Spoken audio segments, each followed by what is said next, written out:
Twitter's board has unanimously approved Elon Musk's takeover bid, recommending to the shareholders to vote yes, sell the company to Elon Musk. You'll get a $15 per share premium, and then maybe Elon Musk will do something to save the platform.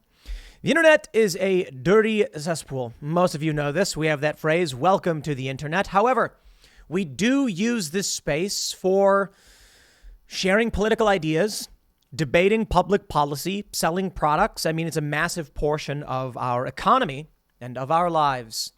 But there is something interesting here. You see, when Elon Musk made the move to buy Twitter, panic ensued. Vijaya Gadde of Twitter reportedly cried. Many people were wondering, is there some kind of Enron type cover-up happening behind the scenes? Now, this deal is great.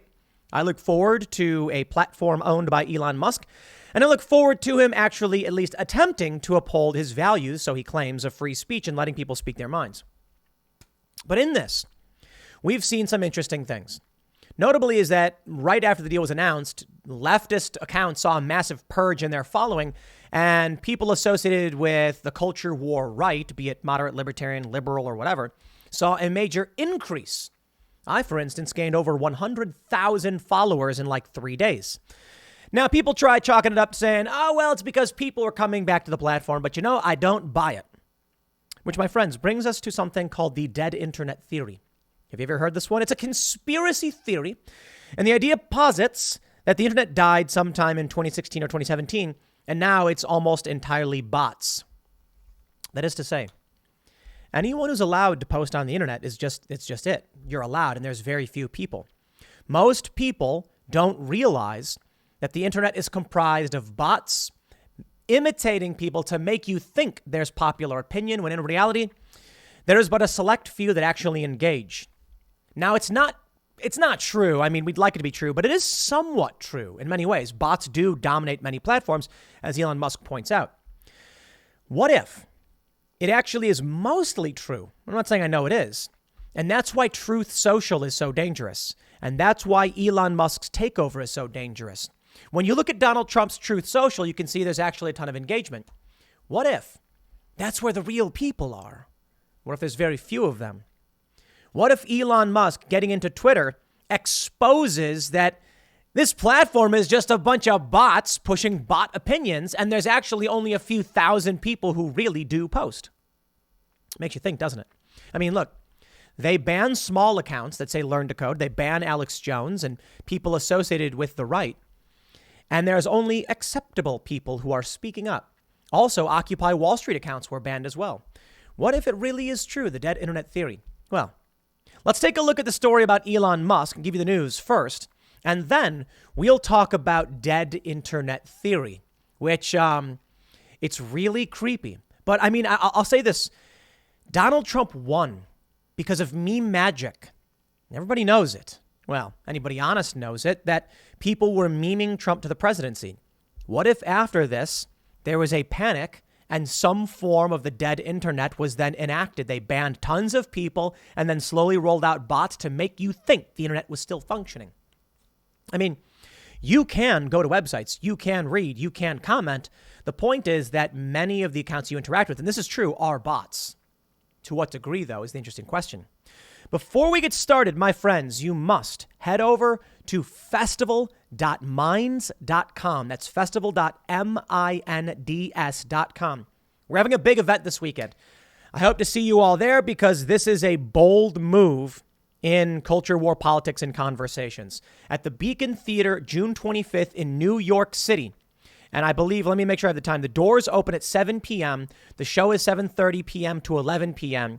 There's going to be a whole lot of people. I'm going to be on a panel with James O'Keefe, Tulsi Gabbard, and Ben Burgess talking about media manipulations and what's happening. And this would be a really interesting conversation because you've got Tulsi, who's more progressive, but obviously she's, I don't know if she's friends with Tucker, but she goes on Tucker. Ben Burgess, I think he's of Jacobin, so he might be more left-leaning.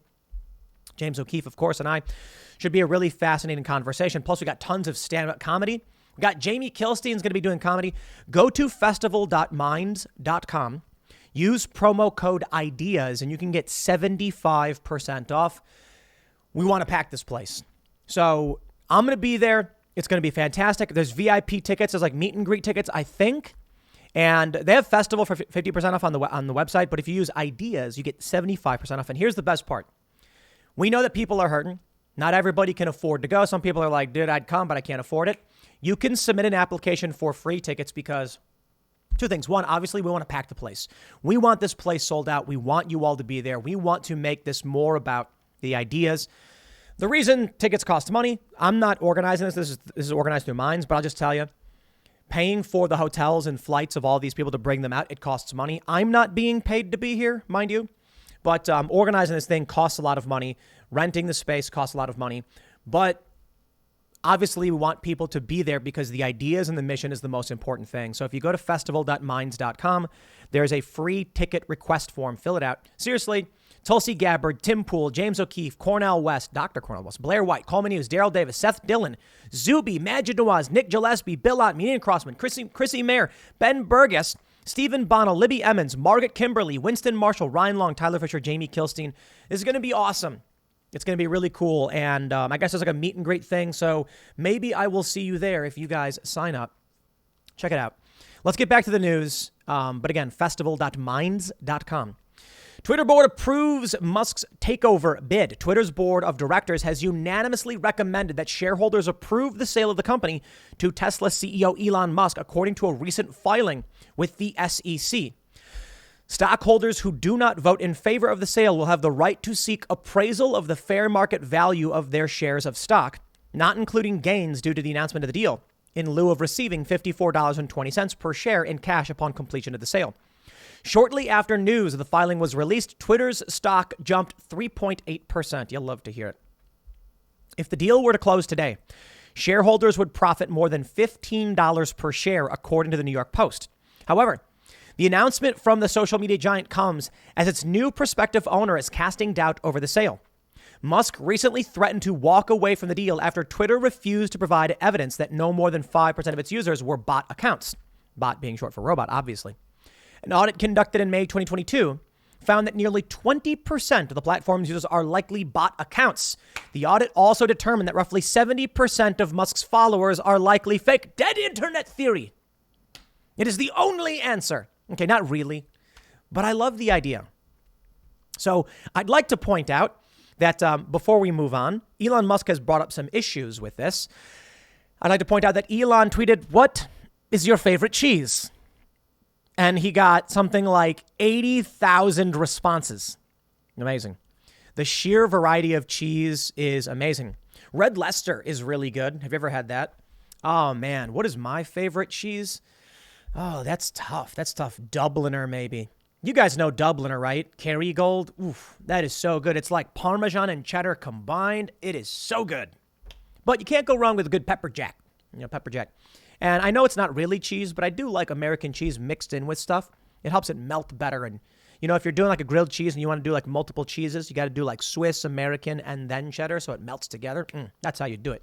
Anyway, I digress. Thank you, Elon Musk, for using Twitter in a way that is fun and funny. Elon Musk says 3 issues need to be resolved before his Twitter buyout can go ahead. And this is fairly obvious. Fake accounts. He wants to know what up. Twitter has given him access to the fire hose. This is going to be really interesting. 2, debt financing. Elon needs to secure another $4 billion or so in debt financing if he's going to make the deal. We'll see. And lastly is shareholder approval. The board has approved it. Now the shareholders have to vote. Let's get to the fun part of this, though. Maybe it'll happen. Maybe it won't. It looks like it's moving in the direction of the purchase. I will be excited because what I really care about is this. In a story from Futurism.com, creepy conspiracy theory claims the internet died years ago. Not only that, but everything online is generated by bots. Yo, I think you might agree. Seriously. Not only that, everything is by bots, they say. The dead internet theory. In between the anti-vaccine and flat earth diatribes, conspiracy theorists occasionally come up with an interesting and provocative idea. A good example of a recent one is dead internet theory.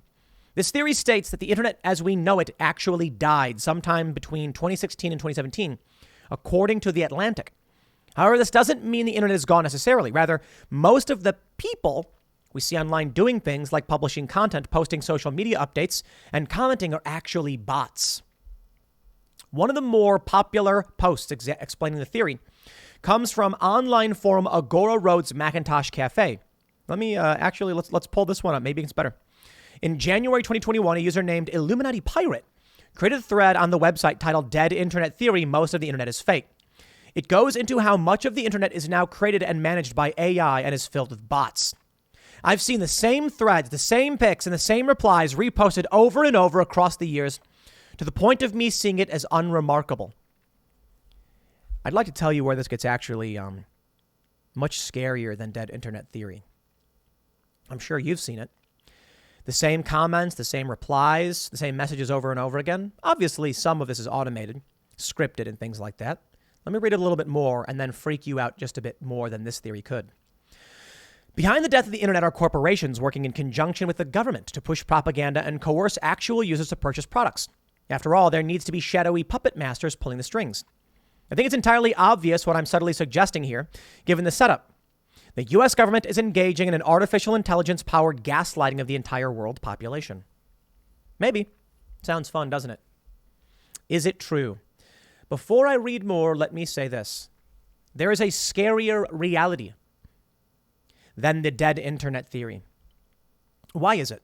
And so much of the internet is repetitive, monotonous, repost, copy pasta. Is it bots? Or is it that humans themselves are bots? NPC theory. You ready for this one? I posit that it is possible that it is not bots on the internet, but human beings themselves, non-player characters. Now, as this theory goes, and it's not something I made up, it's called something else. The idea is that there is a finite number of souls that exist. And because there are so many people being born, not every person has a soul. I've talked with Seamus Coughlin of Freedom Tunes on Timcast IRL about this, and he disagrees. He says, no, every person has a soul. And I say, what makes you think that? Well, his faith. All right, fair point. This theory is that there's maybe 1 billion souls. And when the population of humanity was less than 1 billion, there were souls waiting for their turn to inhabit a body. Now, there are nearly 8 billion bodies, but only 1 billion souls. And thus, you end up with huge swaths of bot people. They don't have strong opinions. They don't have a guiding force or an inner monologue. They simply regurgitate, repeat, and reuse. Interesting. So perhaps what's really happening? In the early days of the internet, it was those of an inquisitive mind, player characters, who were engaging online. But over time, the non-player characters, real humans of simple thought, began to use the platform and regurgitate. Now, 7-1, maybe more. The internet then becomes a swamp of mindless drivel, and people say, it must be bots. Or around 2016, 2017 is when we saw the cusp, the change over from the engaged few to the disengaged many. Barack Obama famously used Facebook to help win his election. Younger people were on the internet, but it was mostly those who understood the internet and the internet was built by people who are more digitally savvy. 2016, it makes sense. That's around the time the shift started to happen where the internet became more dominant than everything else. So I don't think it's robots. I think it's that we're now learning people themselves are about as dumb as robots. They go to say, as with any good conspiracy theory, there are elements of truth peppered throughout this one. For one, there's no denying the internet of today is widely different from what it was a few years ago. As algorithms get more sophisticated, the online world becomes more curated and aggregated to the whims of a handful of corporations. What we see online then is often the result of targeted AI and algorithms, ultimately taking users further and further away from organic experiences. It's lonely and scary. But users can also take heart in the fact that much of the content they consume online, from memes, TikToks, to aggravating tweets, are still being created by actual people for now. Are they?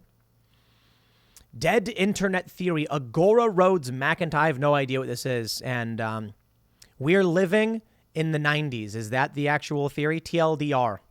Large proportions of the supposedly human-produced content on the internet are actually generated by artificial intelligence networks in conjunction with paid secret media influencers in order to manufacture consumers for an increasing range of newly normalized cultural products.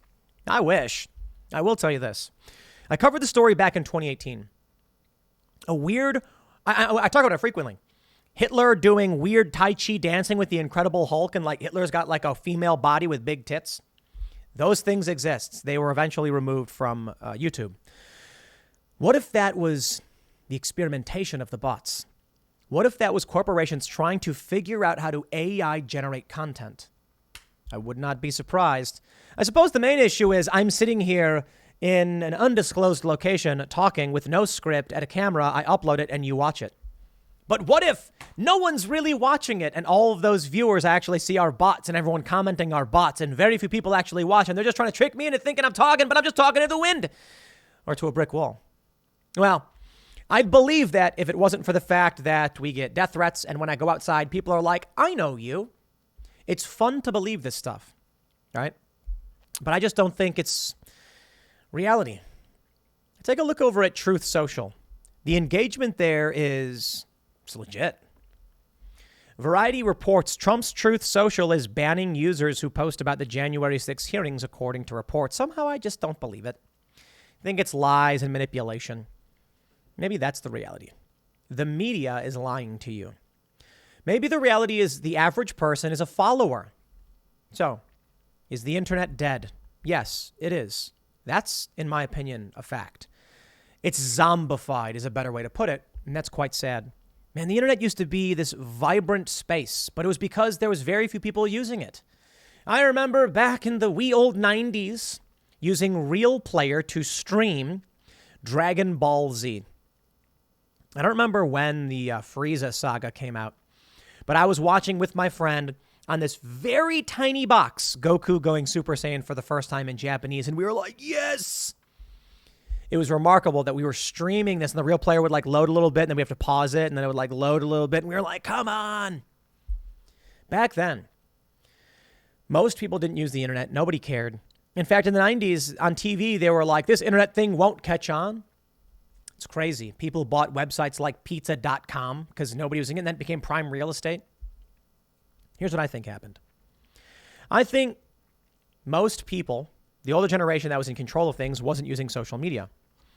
Now, the millennial NPC generation is on social media, and so we are surrounded by a whole bunch of nitwits. Isn't that the more likely situation? So, look, going back to that theory about, NPC theory, that some people don't have souls. That's another way to just try to explain that people are dumb. That's it. I mean, you think about it this way. It's easier to believe in some supernatural explanation that the reason these people don't listen and pay attention and don't actually know what's going on in the world is because there's no one actually in there. It's a simple explanation for why people are lazy, vapid, prideful, gluttonous. I mean, the reality is some people are stupid and some people are, selfish people. So when you take the majority of people who are very self-interested and don't care for much, followers, and you put them on the internet, and then you ban those who create the memes and share the ideas, what do you think the internet will become?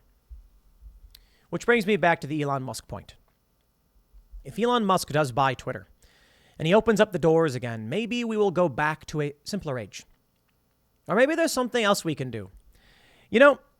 World of Warcraft was a great game. Was. The original, vanilla they call it. Maybe you never played it. I did. It was insane. It was just amazing. The vast world to explore, glitch hopping. You could explore areas that were off limits. It felt so cool to get into an undeveloped region. It was just empty. And then they started expanding the game and developing it. And now it's just overdeveloped and boring. It's weird how that works. And so I tried playing it a few years ago. So what happens is people rolled out original servers. They rolled out private servers with the original game. And Blizzard, the company behind it, got mad, took them down with legal claims, and then relaunched World of Warcraft Classic. And I played it for a little bit. A lot of people did. It still wasn't the same, though. Maybe people were just trying to capture that bit of nostalgia, but I do think the original game was way better. What if We did the same thing and made an Internet 1.0. I don't know if it would work. There's something magical in not knowing. That's been lost. Go to timcast.com and check out the members-only show we did last night because it was a lot of fun. We had Angela McArdle of the Libertarian Party, but we also had Mary Morgan of Pop Culture Crisis hanging out. Mary is 21.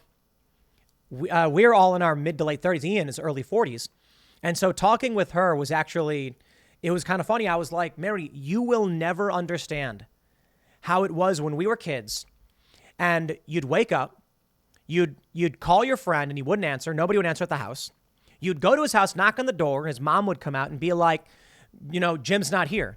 And you'd be like, do you know where he is? I don't know where he left. And you'd go, okay, I guess I'll never see him again. And you go do something else. I remember when I was like 15, I would be like, I'm going to go skate at the park. I would call people, they wouldn't answer. Landline phones. So I would say, I'll just go to the park and hope they show up. Some days you would find out, man, the FOMO, the fear of missing out, when they're like, oh man, we didn't know where you were and we all went to this big skate park and you're like, dude, I missed it. Nowadays it doesn't happen because you got a cell phone. I was like, you'll never understand that not knowing. And those of us who are in our 30s do. She was like, I had some of that. And I'm like, it's not the same. Like up until I was 18 and I'm internet savvy. I got a cell phone when I was like 17 or 18. I think I was 18 when I got my first cell phone. And then not only that, but we didn't have access to the internet on it. I remember skating one day. I'm like 20 years old at a skate park. And stuff is going around the world and we don't know about it. And it wasn't until I got home and then got on the internet was I able to see like what had happened throughout the day. Now, we got these devices in our pockets that just tell us everything all the time. It's kind of creepy and sad. So maybe we can create a version of Internet 1.0 that cannot be accessed through cell phones or something like that. Probably not possible. With speeds capping out at 56 kilobits per second. And then people can make their garbage websites and just bring back this weird space. What's the point, though? The times they changed. Maybe the internet really is dead. Maybe not. Maybe Elon will expose the conspiracy. I don't think so. I just think there's a lot of bots. I'll leave it there. Next segment's coming up at 4 p.m. over at youtube.com/Timcast. Thanks for hanging out, and I'll see you all then.